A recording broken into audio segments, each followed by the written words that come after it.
एक महत्त्वाची अपडेट आहे। डॉक्टर पद्मसिंग पाटलांच्या कुटुंबियांना सोडलं तर दुसऱ्या कोणाला अक्कल नाही का असा तीव्र शब्दातला सवाल ठाकरे गटाचे खासदार ओमराजे निंबाळकर यांनी जिल्हा परिषद निवडणुकीच्या प्रचार सभेत केला।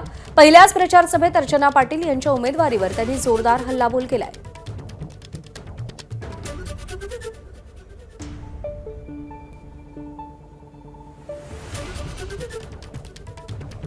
जिल्हा परिषदच्या महिलाचं अध्यक्षपद जर पहिलेला सुटलं अरे हव्यास किती असतो खुर्चीचा। बरं तुम्ही आम्ही काय गुलाम आहेत काय पद्धत आहे? एवढं सगळं नाटक केलं पुन्हा माऊली आल्याच।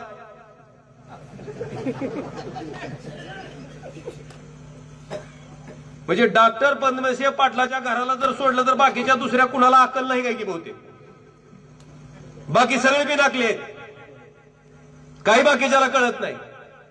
मला वाटतं ह्याचा विचार आता ग्रामीण भागातल्या जनतेनं करणं गरजेचं आहे। एबीपी माझा, उघडा डोळे बघा नीट।